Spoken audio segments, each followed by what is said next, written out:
Master గురించి ఏమన్నా మాట్లాడితే మొహం పచ్చడి. ఇంటికి వచ్చిన వాళ్ళు అలా మర్యాద. మీరు ఊరుకోండి. ఏంటి నీ ఇష్టం ఉన్నట్టు అయితే చూస్తూ ఊరుకుంటానా? ఏంట్రా ఏంటి నువ్వు మాట్లాడేది? నీ మొహం అద్దంలో ఎప్పుడు చూసుకున్నావా? ముందుకు నుంచి వెళ్ళు వెళ్ళు వెళ్ళు. చూస్తాన్రా ఈ చుట్టుపక్కల ఎవరు నీకు పిల్లనిస్తారో నేను చూస్తాన్రా. మన సుందరకాండ క్లైమాక్స్ వచ్చేసింది. ఇక్కడ కాదు, సాయంత్రం సాగర్ పార్క్ దగ్గర అక్కడ నీ సంగతి అటు ఇటు తేల్చేస్తా.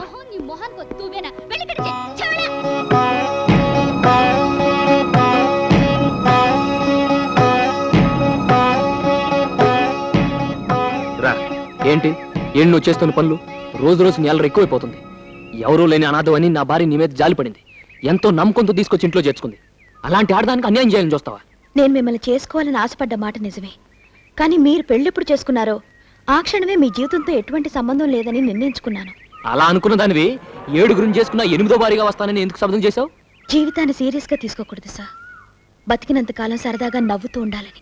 సరదా? పెళ్ళైన వాడి వెనక తాలిబొట్టు పట్టుకొని తిరగడం సరదానా? అక్కలా ఆదరించిన మనిషి మొగుడిని వల్లో వేసుకోవాలని చూడడం సరదానా? సార్, నా అల్లరి భరించలేక మీరు అక్కను పెళ్లి చేసుకున్నారు. చదువు రాదని తెలిసి బాధపడ్డారు. వంట కూడా రాదని తెలిస్తే మరింత బాధపడతారని అర్థమైంది. అందుకే అక్కతో స్నేహం పెంచుకుని వంట నేర్పాను, అక్షరాలు నేర్పాను. చాలు ఊరుకో. నా మీద ఏ ఆశ లేకపోతే ఇందాక పెళ్లి చూపులు ఎంత చెడగొట్టావు? పెళ్లి చేసుకోవడం నాకు ఇష్టం లేదు, చేసుకోలేను, చేసుకోకూడదు అంతే. అంటే ఇంకా నా వెంట పడాలని నీ ఉద్దేశం? చూడు, నా భార్య సంగతి నీకు తెలుసు. అది ఎంత మంచి మనిషో, కోపం వస్తే అంతకన్నా చెడ్డ మనిషి ఉండదు. ఈ విషయాలు తనకి తెలిస్తే నిన్ను చంపుద్ది లేదా తంజొస్తుంది. ఆ తర్వాత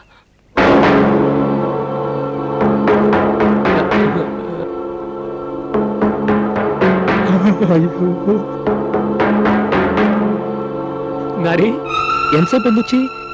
ఇప్పుడే కదా వచ్చింది, లాస్ట్ లో, వెరీ లాస్ట్ లో. ఏం వినలేదు కదా? అబే ఏం లేదు, ఇందాక పెళ్లి చూపులు చెడగొట్టింది కదా. అస్సలు దీని సంగతి ఒకటి.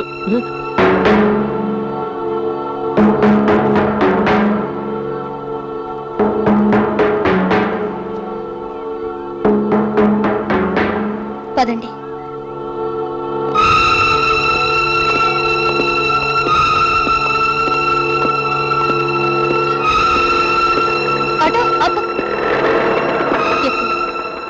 ఎక్కడికి?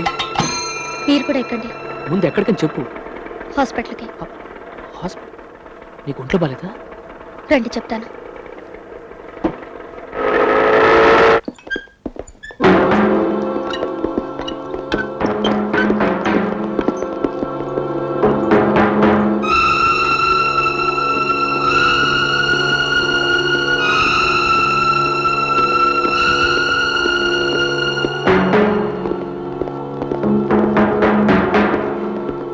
మీరునండి, డాక్టర్తో మాట్లాడేస్తాను.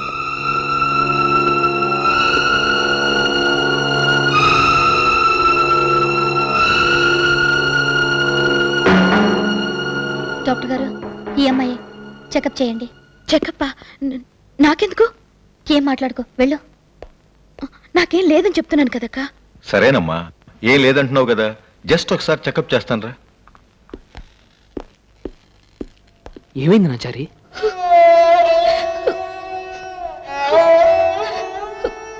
మీరు పదండి చెప్తాను. 2-3 రోజులుగా రోజా ప్రవర్తనలో తేడా కనిపించింది. నువ్వు మాస్టర్ బాగుండాలి, నన్ను ఎప్పుడు మర్చిపోకూడదని ఏదో అందరిని విడిచిపెట్టి వెళ్ళిపోతున్నట్టు మాట్లాడుతోంది. నాకు అనుమానం వచ్చి ఈ రోజు దాన్ని పెట్టి తెరిచి చూశాను. ఇదిగో చూడండి, దాని ఖర్చీఫ్.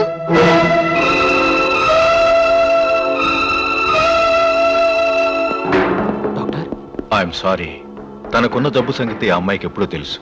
మా చెకప్లో కూడా అదే తేలింది. పాప మా పిల్ల ఎన్నో రోజులు బతకదు.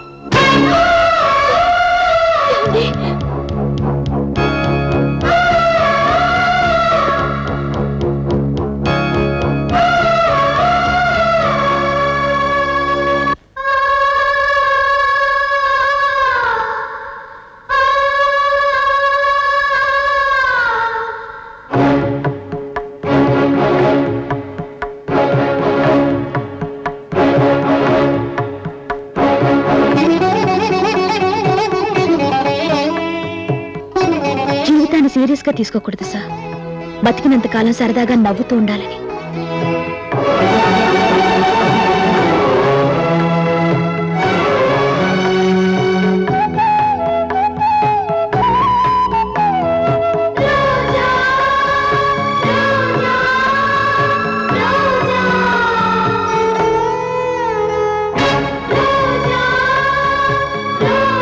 కన్నవాళ్ళని ఎవరిని కష్టపెట్టకూడదని తన శిలో నుంచి ఇక్కడికి వచ్చిందట. ఇప్పుడు కూడా ఈ విషయం మీతో చెప్పొద్దంది. కానీ మేము రోజా రోజా రోజా రోజా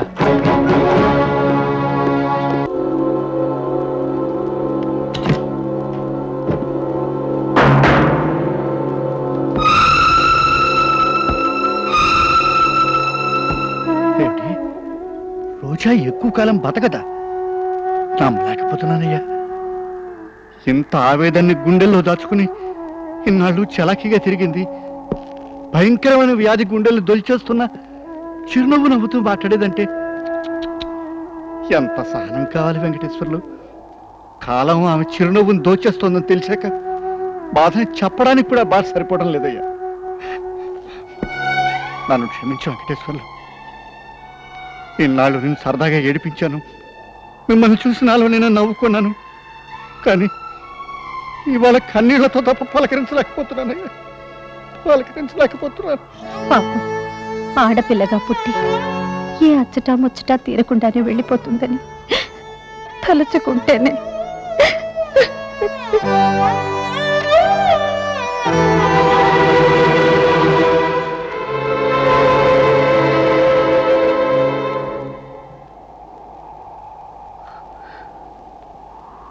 పాపం రోజా ఈ శుభానికి నోచుకోకుండానే మనకు దూరం అయిపోతుంది. తీరని కోరికతో రోజా వెళ్ళిపోకూడదు. అందుకే మీరు చెప్పినట్టుగా ఆ పిల్లకి 75 మార్కులు వేసి పసుపు కుంకాలతో సుమంగళిగా రోజా స్కూల్లో ఉంది, మిమ్మల్ని అర్జెంటుగా రమ్మంది.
నమస్కారం సార్, నేను రోజాని మాట్లాడుతున్నాను.